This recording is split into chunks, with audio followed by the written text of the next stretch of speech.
اعوذ بالله من الشیطان اللعین الرجیم. بسم الله الرحمن الرحیم.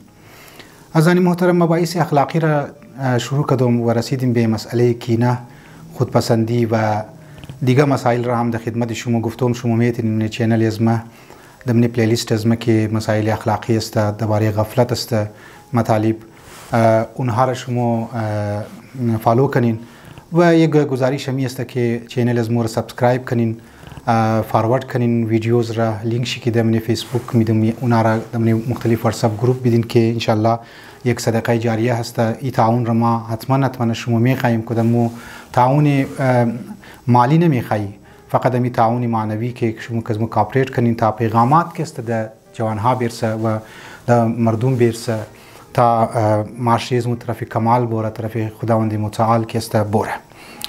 خب در مسئله کینه، ما اسباب کینه که چرا انسان کد انسان دیگه کینه مونه ایره در خدمت شما گفتم و امیتر مسئله که اگر انسان در کینه مبتلا میشه از خود چی آثار داره و چی بدبختیاره که است بیبار میره، هورم در خدمت شما گفتم. خب لازمی است که در سیمنه مرحله که امروز میخوایم بیان کنم مسئله را، او درباره درمان و علاج کینه است که ما باید طرفش توجه بدیم.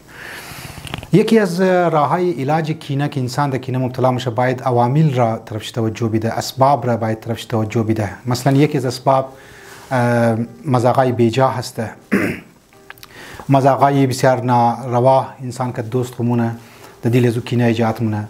خب اینجی که است باید طرف یزید چیز توجه بده که نه انسان گو شوخی های بد که است کنه، شوخی های ناروا که است کنه، نه اون نفری که در بارش شوخی میشه او اجازه بده که در بارش شوخی شونه. از اول بگویی ما این شوخی ها که است قبول ندارم. یک لذا اسباب و عوامل و فاکتورز کینه را باید ما شما طرفش توجه بدیم. دوم تقوای الهی است از من، یعنی واقعا بسیار که اهمیت داره پرهیزگاری و تقوا و ایمان به خدا. اگر ما در زندگی خداوند متعال را بیری، در هر مرحله زندگی خداوند متعال بیری و ساتھ مراقب نفس هم که باشی، خب تقوا یعنی مراقبت از نفس خو مو بیجا که است مذاق نمونیم یا بیجا که است گو کس غیبت نمونیم یا بیجا گو دیگه گناه که است نمونیم.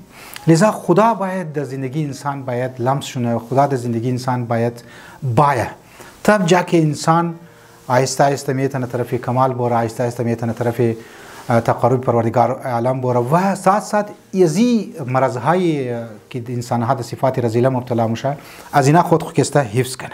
این از لحاظ معنوی. و از سیمنه نکته که درباره علاج کینه که علما گفته و روایات هم است و یکی هدیه دادن.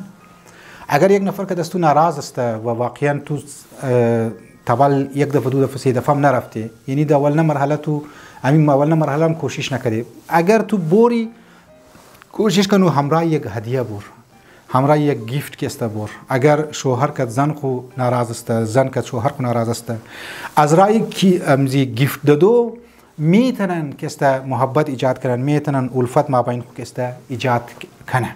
لذا سیمنه چیزی که درباره علاج کینه گفته او همیه که هدیه باید دیگه بده. هدیه محبت را زیاد منه و مشهور اما جمله هست که از محبت خارها گل مشنه. مو شما باید توجه کنیم از من طرف از این چیزها تا معاشرت که است طرف خوبیا بوره، تا معاشرت طرف دوستی ها که است بوره. دو دوستو که ناراض میشه، زن شویی که ناراض میشه، باید طرف علت هایش هم توجه کنه. یکی از علت هایش هم کینه هست که باید کینه رو از دل خو بور کنی. پروردگار عالم دسته های از مورد در مسائل اخلاقی بگیره تا مو بتنی معاشره خورم که است جور کنی و طرف کمالم بوری. والسلام علیکم و رحمت الله و برکاته.